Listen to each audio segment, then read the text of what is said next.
Right, let's talk about the worst managers in the Premier League this season.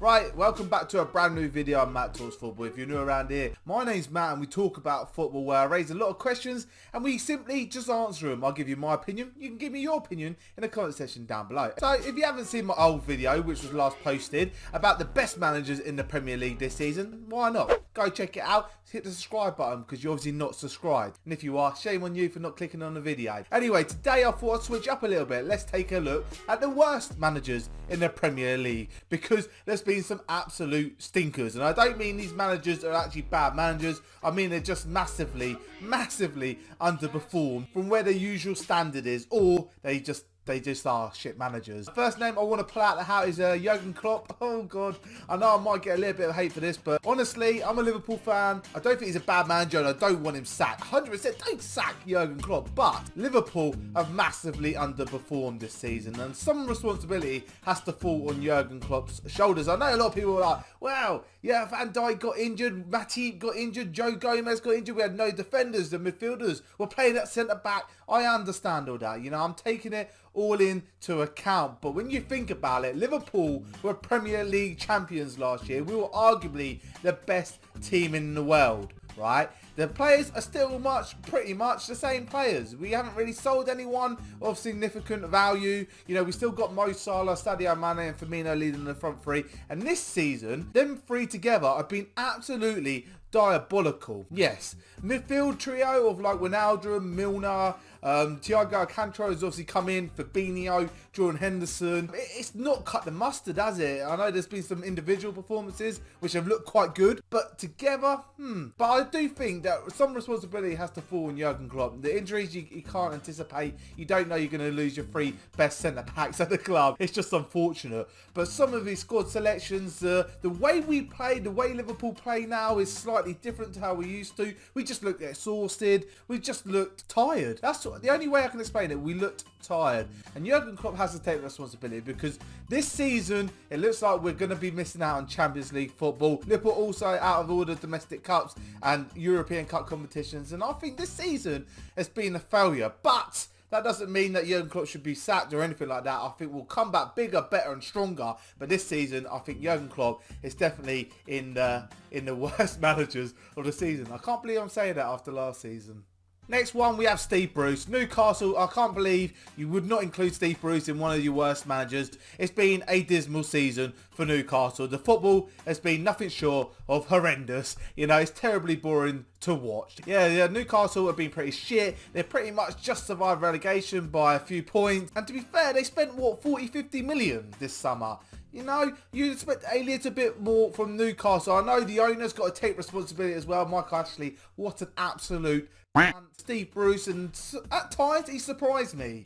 But this season has shown Steve Bruce for what he is, and that is a Premier League manager fraud. Steve Bruce is not good enough or big enough to be the manager of such a big club like Newcastle United. Honestly don't. Another manager who makes the list has got to be Sheffield United's Chris Wilder. I know he's not there now, and I don't want to take away what he achieved at Sheffield United because what he achieved was incredible. Taking them from, I think, League One into the Premier League, and they had such a good solid season in the first season that they were there. The fact that they just were absolutely abysmal this season. They were by far the worst team in the league. They couldn't defend, which they were so good at the season before. They just couldn't score any goals, and that was ultimately their downfall. Chris Wilder ended up falling out with the owners, but he has to take responsibility for results on the pitch, and the results were simply not good enough, and that is why Sheffield United find themselves relegated this season, because Chris Wilder failed Sheffield United this season with results. Whatever was going on behind the scenes, that's irrelevant. The performances on the pitch weren't good enough, and the manager must take the cop for it. Next up is another manager who had such a good season last season. That is Nuno Santo of Wolves. Wolves have been nowhere near the best that they were last season. I remember this last season when they go to the big teams and they were getting points. They were getting results against some of the big boys, but this season they've been average at best. I know a massive loss was Raul Jimenez, their main striker who scored their goals, but if you lose your main striker, surely you should have options in the backup to kind of replace him. Maybe not to the same standard, but that's where Wolves have gone wrong. They've got such a talented squad, they've got some really good young players, but can't be a one-man team in the Premier League. They need more reliance elsewhere on the pitch, and I think that's where Nuno Santo has really struggled this season to try and get the best out of this Wolves squad. Again, I still think he's a great manager. I just don't think he's hit the expectation that we expected at the start of the season with Wolves. And our last manager is Mikel Arteta. I know, Arsenal going through a massive transition period, and I've been a fan of Mikel Arteta for the whole season. You know, he's bringing through youth players. He got rid of a lot of the dead wood. Their wage bill is ridiculous. He managed to get rid of Mesut Ozil. This guy needs a bloody knighthood. However, performances on the pitch have not been good enough. He hasn't been able to get the best out of players like Pierre-Emerick Aubameyang, their best striker, their star striker, signs a new contract. He should be scoring them goals, and he simply isn't. And Mikel Arteta has to take responsibility. Their new signing in Thomas Partey hasn't really done much as well, and he must take responsibility for that. And Williams come in, which was one of his main choices, coming in, and he has flopped. You know, he started off really well, but he's been pretty shit since. And yeah, Arsenal are finding themselves in, I think, 9th position. This is Arsenal, who are always in that top 4 period for such a long time. And then you really do appreciate the work that Unai Emery has done at Arsenal to get them where they were. And then they sack him, get Mikel Arteta in as well. And yeah, shit's hit the fan, and Arsenal just shit. They really are. But Mikel Arteta has to take responsibility for the performances on the pitch. And again,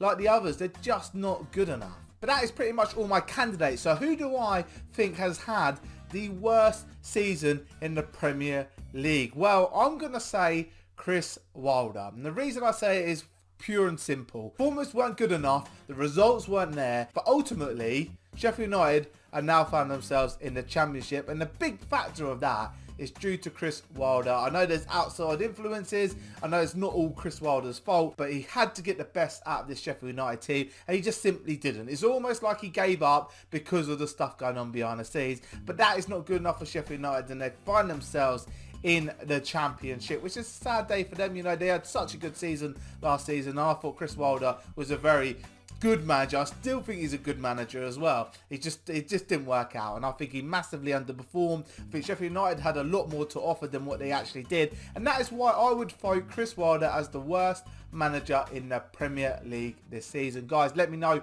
in the comment section down below if you disagree. Let me know your thoughts and the reason why you're saying Z manager is the worst manager in the Premier League in the comment section down below, and hit the subscribe button if you're new around here, and I'll see you guys in another video.